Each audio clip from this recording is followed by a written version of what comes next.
శంకర హృదయ నివాసిని పార్వతి పరమేశ్వరి శంకర హృదయ నివాసిని పార్వతి పరమేశ్వరి.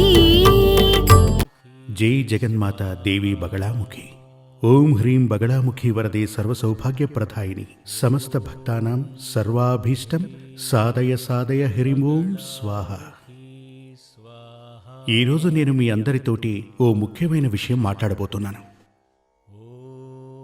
అదేమిటంటే, చాలామంది వచ్చి నాకు చెప్తుంటారు, స్వామి మాకు చాలా భయంగా ఉంది, అన్నిటికీ భయపడుతుంటామని చెప్తారు. ఉద్యోగం చేస్తున్నాను, కానీ నా పై అధికారులు ఏదైనా అంటారేమో, ఉద్యోగంలోంచి తీసేస్తారేమో, వ్యాపారం చేసేంత డబ్బు కూడా ఉంది, కానీ వ్యాపారం చేస్తే ఏమవుతుంది, ఇలా ప్రతిదానికి భయం. కొంతమంది వచ్చి చెప్తుంటారు మా పిల్లలకి భయమండి అని. ఇంకొంతమంది అంటారు పరీక్షలు రాయటానికి వెళుతున్నప్పుడు, ఎగ్జామ్కి వెళుతున్నప్పుడు భయం వస్తే అన్నీ మర్చిపోతుంటామంటారు. అంతేకాదు, భయం కొందరికి ఇంట్లో ఒంటరిగా ఉండాలంటే భయం, ఒంటరిగా నడవాలన్నా భయం. ఇలా చాలామందికి భయం అనేది ఒక ప్రశ్నగా మారింది. నేను ఇదివరకే మీ అందరితోటి చెప్పటం జరిగింది, మనసుకి అధిపతి చంద్రుడు. భయం అనేది మనలో ఎక్కడ పుడుతుంది? మనసులోనే కదా, అవునా కదా? మనసులోంచే భయం పుడుతుంది. నిజానికి మనసు అనేది లేనే లేదు. ఉందా? ఒక నిర్జీవ శరీరాన్ని పోస్టుమార్టం చేసి అవయవాలు బయటికి తీసినప్పుడు అందరికీ పిలిచి చెప్పగలమా, ఇది నా మనసు? మనసు అనేది ఏమని చెప్పచ్చు, ఒక అవయవం. అది మనకు లేదు. కానీ అందరూ చెప్తుంటారు మనసు మనసు అని. నిజంగానే మనసు అనేది ఒకటి ఉంది. ఇంతకీ మనసు అంటే ఏమిటి? మనసు అంటే అర్థమేమిటంటే, అది మనలోని థింకింగ్, మనలోని ఆలోచనలు, మనలోని భావనలు. ఆ ఆలోచనలకు రూపాన్ని కల్పించే ఓ భావన, అదే మనసు. ఆలోచనలకు రూపకల్పన చేస్తే మనకు కనిపించే భావనే మనసు. అందుచేతనే మనసు పర్మనెంట్గా ఉండదు. ఇప్పుడు కొంతకాలం ఓ ఇద్దరు బాగా కలిసి ఉంటారు, ఆ తర్వాత బద్ధశత్రువులుగా మారిపోతారు. ఇవన్నీ కూడా ఆ మనోనిలయంలో జరుగుతుంటాయి. ఈ మనోనిలయం మనలో భయాన్ని సృష్టిస్తుంది. ఒక వ్యక్తి జాతకంలో మనసుకి అధిపతి చంద్రుడే, మనోకారకుడు చంద్రుడు అంటూ ఉంటారు. ఆ చంద్రుడు జాతకం ప్రకారం బలహీనంగా ఉంటే, అదేవిధంగా రెండవ స్థానం, లగ్నం, ఈ మూడు ఎప్పుడు కూడా జ్యోతిష్య శాస్త్ర ప్రకారం ఒక గ్రహాన్ని చూసి జాతక ఫలం చెప్పడం మూఢత్వం, అవునా కదా? ఇప్పుడు రాశిలో 3 గ్రహాల యొక్క ప్రభావం, ఈ మూడింటిని సరిగ్గా పరిశీలించినప్పుడు చెప్పబడేదే నిజమైనటువంటి ఫలం. అంటే లగ్నాధిపతి, రెండవ స్థానంలో చంద్రుడు. ఈ మూడింటిని జత కలిపి చూస్తే అతని యొక్క మనోబలమేంటో తెలుస్తుంది. ముఖ్యంగా చంద్రుడు, మనసుకి అధిపతి అయినటువంటి చంద్రుడు నీచ స్థితిలో ఉంటే, బలహీనపడి గనక ఉంటే, మీ జాతకంలో చంద్రుడు బలహీనపడి ఉంటే, ఒకటి మనోవ్యాధి ఉంటుంది. ఈ భయమని చెప్పబడేది కూడా ఓ విధమైన మనోవ్యాధే. కొందరు తమ నీడను చూసే భయపడతారు. ఇంట్లో ఎవరో ఉన్నారనుకుని, ఎవరు ఉండరు, తనే ఉంటాడు, కానీ ఎవరో ఉన్నారు స్వామి. ఇలాంటి వారిని చాలా త్వరగా ఈ మంత్రతంత్రాలు చేసేవారు మోసం చేస్తారు. నీకు చేతబడి చేశారు అంటారు. ఇప్పుడు చేతబడి లేదు అని నేను చెప్పట్లేదు, కానీ 99% భయం అనేది మనిషిలోని మూఢనమ్మకమే. ఊరికే ఒక వ్యక్తి ఇంట్లో ఒక కుంకుమ పూసిన నిమ్మకాయని కట్ చేసి, దానికి పసుపు కుంకుమ అద్ది 2 పూలతో తన ఇంటి ముందు పడేయండి, మరుసటి రోజే మంత్రగాడి దగ్గరికి వెళ్ళి ఎవరో నాకు చేతబడి చేశారు అంటాడు. మనోబలం ఉన్నవాడు వాటిని తీసి పడేసి తన పని మీద తను వెళ్ళిపోతాడు. అదేవిధంగా చాలామంది, కొందరు మనకు బాగా కావలసిన వాళ్ళు ఉంటారు.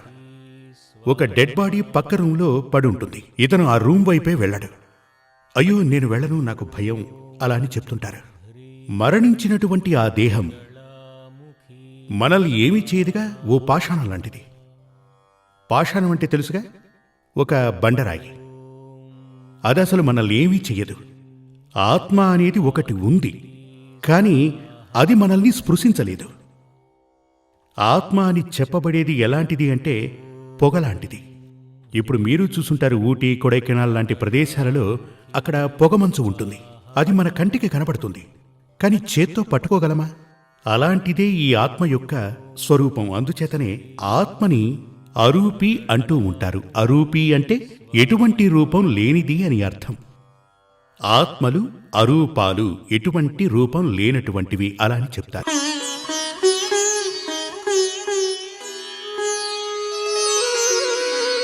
సౌవర్ణాసన సంస్థితాం త్రినయనాం పీతాంశుకోల్లాసినీ హేమాబాంగరుచీం శశాంకమకుటాం సత్యంబగస్రగ్యుతాం. అంటే ఈ ఆత్మలు మనల్ని పొగల అంటే పొగమంచులా మారి ఒక్కోసారి మనకు అవి కనిపించే ప్రయత్నం చేస్తాయి. వాటిని చూసినప్పుడు మనోబలం లేనటువంటి వ్యక్తులు భయపడుతుంటారు. కొంతమంది మీరు చూసుంటారు, ఇప్పుడు దయ్యం పట్టి ఆడుతుంటారు కదా, ఒంటికి దయ్యం పట్టింది, పిశాచి పట్టింది. నిజానికి అలాంటివేవీ లేవు. బాగా అర్థం చేసుకోండి. ఇది కేవలం ఓ భావన. వాళ్ళు అనుకుంటూ ఉంటారు నా శరీరానికి ఏదో పట్టింది అని. ఇప్పుడు ఓ గ్లాసులో పూర్తిగా నీళ్లున్నాయనుకోండి. ఆ గ్లాసులో నిండుగా నీళ్లున్నప్పుడు మరో గ్లాసు నుంచి నీళ్లు తీసుకుని పోయగలమా? లేదుగా. ఒక బాటిల్, అందులో ఫుల్లుగా రంగు నీళ్లు పోసుంచాం. మరో బాటిల్లో మరో కలర్, ఇందులో రెడ్ ఉంది, ఇందులో గ్రీన్ ఉంది. ఇందులో గ్రీన్ నింపగలమా? లేదు. ఎందుకని? ఇది ఫిల్ అయి ఉంది, ఫుల్గా ఉంది.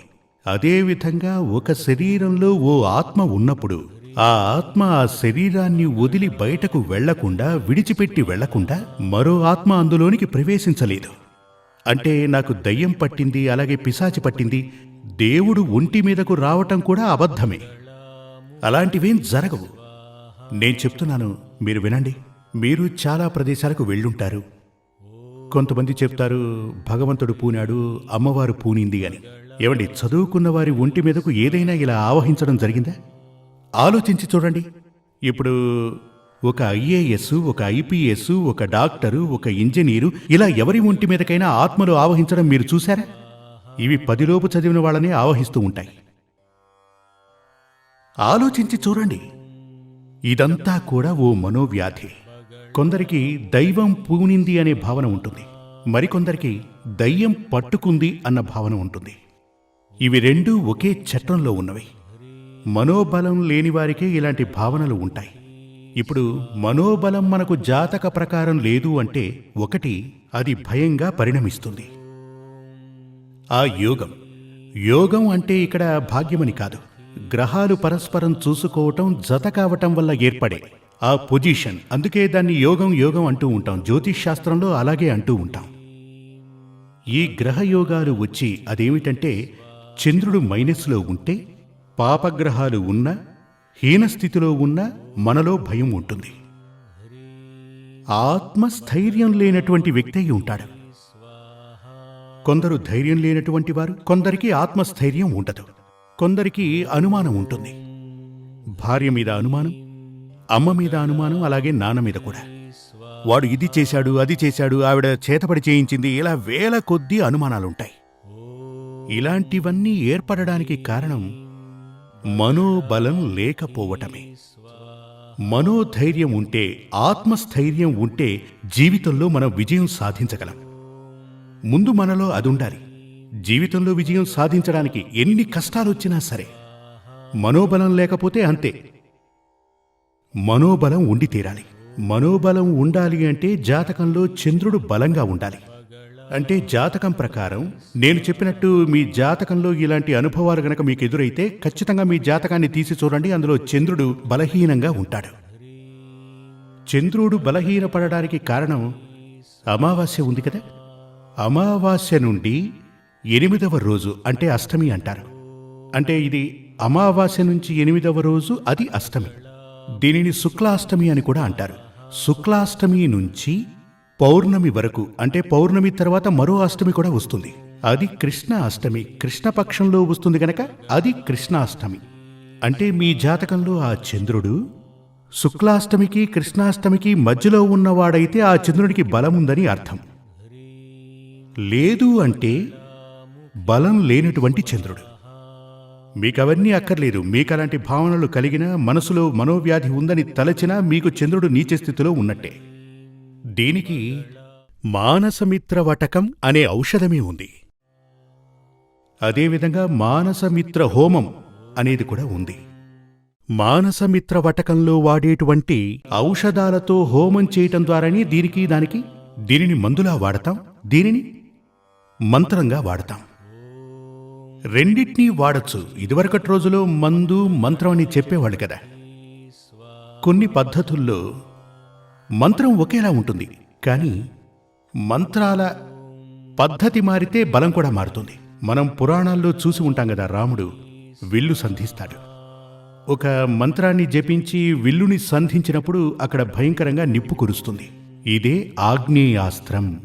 మళ్లీ మరో బాణాన్ని తీసుకొని ఓ మంత్రాన్ని జపించి సంధిస్తే అక్కడ జలం వస్తుంది. ఇదే వరుణాస్త్రం. అంటే అస్త్రం ఒకటే, మంత్రం మారినప్పుడు ఫలం కూడా మారుతుంది. అదే విధంగా పద్ధతులు మారినప్పుడు మంత్రం ఒక్కటే అయినా ఫలితాలు మారుతాయి. ఇప్పుడు మనోబలం లేకపోతే, భయం ఉంది అంటే దానిని మార్చుకోవటం కోసం మనోబలాన్ని పొందటానికి పరిహారాలు చేయాల్సి ఉంటుంది. ఆ పరిహారాల్ని మీరు ఇప్పుడు మెడిసిన్లాగా తీసుకోవచ్చు, ఈ విధంగా హోమంలాగా కూడా చేయొచ్చు. ఏది ఏమైనా దానికి ఫలితం ఉండి తీరుతుంది. కానీ ఆత్మీయంగా చేస్తే దాని ఫలితం శాశ్వతంగా ఉంటుంది. ఎందుకంటే జాతకంలో ఉన్న ఓ ఉదాహరణ చెప్తాను. ఇప్పుడు తలనొప్పి వస్తుంది, దానికో సారడాన్ వేసుకుంటే తలనొప్పి మాయమవుతుంది. కానీ అది శాశ్వతంగా ఎందుకు వస్తుందో తెలియాలంటే జాతకం చూడాలి. దానికి పరిహారం చేసుకుంటే ఇది మరోసారి మీకు రాదు. అంటే పర్మనెంట్ అయిన సొల్యూషన్, అంటే శాశ్వత పరిష్కారం మనకు దొరకాలంటే జాతకం చూసి పరిహారం చేయించుకోవడం చాలా మంచిది. గతంలో తీసుకుంటే మన ఋషీశ్వరులు ఆయుర్వేదాన్ని కనిపెట్టారు కదా. ఆ ఆయుర్వేదంలో ఎలాగంటే, ఇప్పుడు ఒక పేషెంట్ వచ్చినప్పుడు ఆయుర్వేద పండితులందరూ కూడా జ్యోతిష్శాస్త్రం చదివిన వారే. వారు వెంటనే అడుగుతారు, మీ నక్షత్రం ఏంటి, మీ వయసు ఎంత? ఆయన వెంటనే క్యాలిక్యులేట్ చేసి ఈ దశాకాలం నడుస్తుంది గనక ఇతనికి ఈ మందు పడుతుంది అని అర్థం చేసుకుంటాడు. ఇప్పుడు అంటే ఆ వ్యాధికి కావలసిన మందు, గ్రహదోషానికి అవసరమైన మందు కలిపే ఇస్తూ ఉంటారు. వాతం, కఫం, పిత్తం ఈ మూడు మన దేహంలో ఉంటాయి. ఈ మూడు స్థితులు సరైన మోతాదులో శరీరంలో లేకపోతే మనకు వ్యాధులు 99% వ్యాధులు వస్తుంటాయి. వీటిని కంట్రోల్ చేయగలిగినవే ఈ మంత్రాలు, వాటి పద్ధతులు కూడా. అలా చేస్తే మనకు కేవలం మనోబలం మాత్రమే కాదు, కాయబలం చేకూరుతుంది. కాయం అంటే శరీరం అని అర్థం. ఇలా మనసుకి, శరీరానికి, మనకి బలం చేకూరాలి అంటే ముఖ్యంగా కొంతమంది చాలా వయసైనప్పటికీ చాలా తెంపుగా ఉంటారు, పసిపిల్లల్లా ఉంటారు. వాళ్ళు మాట్లాడే తీరు కానీ ఏమంటారు, వాళ్ళ మూమెంట్స్ అన్నీ కూడా అలా ఉంటాయి. దాని గురించి ఏం చెప్పచ్చు? వాళ్ళకి మనోబలం ఉంటుంది, వాళ్ళ మనసుకి వయసు రానే రాదు. కొంతమందికి చాలా చిన్న వయసే ఉంటుంది, కానీ వృద్ధుల్లా వాలిపోతారు. ఎప్పుడు చూసినా వాళ్ళు తమపై తమకు నమ్మకం లేకుండా ఉండిపోతారు. దానికి కారణం వారికి మనోబలం లేకపోవటమే కారణం. వీటన్నిటికీ జాతకం చూసి చంద్రుని యొక్క శుభదోషాలు, ఆ నీచ ఫలాలు కనుక్కొని వాటికి పరిహారం చేసుకుంటే తప్పకుండా భయం అనే వ్యాధి, అది వ్యాధే. భయం అంటూ ఉంటే అది మనోవ్యాధే. 100% సందేహం లేదు. భయం అంటే అది ఒక మనోవ్యాధి. దాన్ని మార్చడానికి మానసమిత్ర హోమం గనక చేస్తే అది పరిపూర్ణంగా వెళ్ళిపోవడమే కాక మళ్లీ రాదు. జై జగన్మాతాదేవి బగళాముఖి. సమస్త భక్తానాం సర్వాభీష్టం సాధయ సాధయ హ్రీం ఓం స్వాహ. శ్రీ సూర్యమంగళం అద్వైత వేద విద్యాపీఠంలో తాంత్రిక పూజల్లో సిద్ధహస్తులైన ఎందరో ఆచార్యులు అమావాస్య, పౌర్ణమి రోజుల్లో ప్రత్యేక యాగాలు నిర్వహిస్తారు. ఈ యాగాల్లో పాల్గొనడం ద్వారా తల్లి శ్రీ బగళాముఖీదేవి అనుగ్రహం వల్ల సర్వదోషాలూ పోయి సకల సౌభాగ్యాలు మనకు కలుగుతాయి. శ్రీ సూర్యమంగళం అద్వైత వేద విద్యాపీఠం జ్యోతిష్యం, ప్రశ్నలు, వాస్తు, తాంత్రిక పూజలు మరియు వేదయాగాలు నిర్వహిస్తారు. సంప్రదించవలసిన నంబర్ 73054422 7305442299. చెన్నై, కోయంబత్తూర్, బెంగళూరు, హైదరాబాద్, విజయవాడ, ఢిల్లీ, ముంబై, తిరునల్వేలి, టెక్సాస్.